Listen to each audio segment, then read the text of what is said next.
नमस्कार। नागपुर मेट्रो की सफलता की कहानी तो हम सब देख ही रहे हैं और अब कहानी का अगला बड़ा चैप्टर लिखा जाने वाला है। जी हाँ, हम बात कर रहे हैं फेज 3 की। लेकिन रुकिए, जो प्लान सबके सामने आया ना, वो तो बस शुरुआत थी। असली कहानी तो कुछ और ही है। तो सवाल ये उठता है कि नागपुर के भविष्य का नक्शा आखिर कैसे बनाया जा रहा है। ये सिर्फ एक ट्रांसपोर्ट प्रोजेक्ट की बात नहीं है, ये एक शहर के दूरगामी विजन की कहानी है। चलिए इस विश्लेषण में जरा गहराई से उतरते हैं और देखते हैं कि नागपुर का कल कैसा आकार ले रहा है। तो सबसे पहले बात करते हैं उस शुरुआती प्लान की जिसे सबसे पहले मंजूरी दी गई थी। देखिए, नागपुर में मेट्रो की कामयाबी किसी से छिपी तो है नहीं। तो फेज 2 का काम जिस तेजी से चल रहा है, उसके बाद फेज 3 का आना तो बिल्कुल तय था। ये शहर की ग्रोथ की रफ्तार को बनाए रखने के लिए, बल्कि उसे और आगे ले जाने के लिए बेहद जरूरी था। तो जो शुरुआती योजना थी वो बिल्कुल साफ थी। एक 11.5 किलोमीटर लंबा रूट जो शहर के एकदम सेंटर यानी सीताबड़ी को सीधे कोराडी से जोड़ेगा। यही वो नींव थी जिस पर पूरी आगे की इमारत खड़ी होनी थी। और हाँ, इतने बड़े प्रोजेक्ट के लिए बजट भी तो बड़ा ही होगा, है ना? तो इसके लिए तय किए गए पूरे 8,625 करोड़ रुपए। जी हाँ, ये रकम ही अपने आप में बता देती है कि यह प्रोजेक्ट कितना विशाल है और नागपुर के लिए इसकी अहमियत क्या है। लेकिन सवाल ये है कि यही रूट क्यों, कोई और क्यों नहीं? इसका जवाब छिपा है डेटा में, यानी आंकड़ों में। चलिए देखते हैं कि कैसे इन आंकड़ों ने रास्ता दिखाया। मेट्रो के रूट यूं ही हवा में तय नहीं हो जाते। इनके पीछे होती है बहुत गहरी रिसर्च, बहुत सारा एनालिसिस, जिसमें आने वाले कल की जरूरतें क्या होंगी, ट्रैफिक का हाल कैसा होगा, इन सब का एकदम सटीक अंदाजा लगाया जाता है। और यहाँ आंकड़े खुद अपनी कहानी कह रहे हैं। देखिए, अनुमान है कि 2031 तक इस रूट पर हर रोज 65,000 लोग सफर करेंगे और ये नंबर 2054 आते आते लगभग 1.5 लाख तक पहुंच जाएगा। मतलब साफ है, इस कॉरिडोर पर एक हाई कैपेसिटी मेट्रो लाइन की जरूरत आज से ही दिखने लगी है।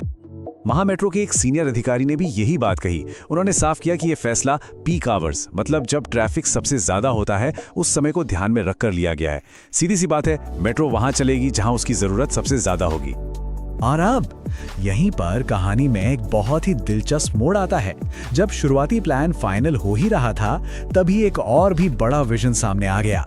तो बात यह है कि जो लोग इस प्लान को बना रहे थे, वो सिर्फ आज के बारे में नहीं सोच रहे थे। उनकी नजर भविष्य पर थी, उन संभावनाओं पर थी जो नागपुर को पूरी तरह से बदल सकती हैं। और ये है वो बड़ा खुलासा।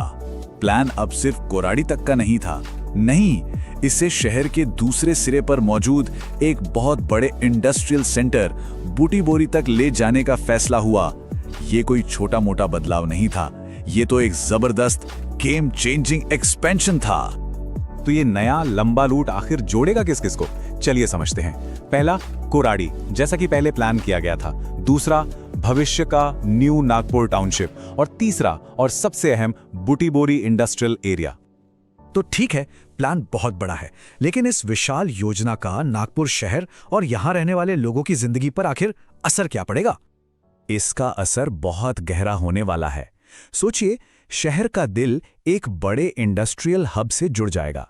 न्यू नागपुर के विकास को पंख लग जाएंगे। और सबसे बड़ी बात, हर रोज सफर करने वाले हजारों लाखों लोगों के लिए ट्रैफिक की समस्या बहुत कम हो जाएगी। साथ ही रियल एस्टेट और बिजनेस को भी जबरदस्त बूस्ट मिलेगा।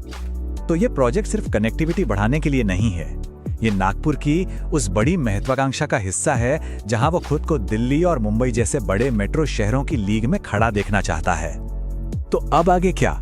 ये विजन तो बहुत शानदार है, पर इसे हकीकत में बदलने के लिए अगले कदम क्या होंगे? आइए एक नजर डालते हैं। तो देखिए, अभी इस नए और बड़े रूट की फीजिबिलिटी स्टडी चल रही है। मतलब ये देखा जा रहा है कि ये कितना प्रैक्टिकल है। इसके ठीक बाद एक डिटेल्ड प्रोजेक्ट रिपोर्ट यानी DPR तैयार होगी और फिर काम शुरू करने के लिए टेंडर निकाले जाएंगे। मतलब प्रोजेक्ट अब प्लानिंग से एक्शन मोड में जा रहा है। तो आखिर में एक सवाल मन में आता है और हम सबको इस पर सोचना चाहिए। क्या ये सिर्फ स्टील और कंक्रीट का एक और ढांचा है, या फिर ये नागपुर के विकास की वो लाइफलाइन बनने की ताकत रखता है जो शहर की तकदीर बदल देगी? क्या ये वो प्रोजेक्ट है जो नागपुर का चेहरा हमेशा के लिए बदलकर उसे भविष्य के भारत के सबसे बड़े शहरों में से एक बना देगा? खैर, इसका जवाब तो आने वाला वक्त ही देगा।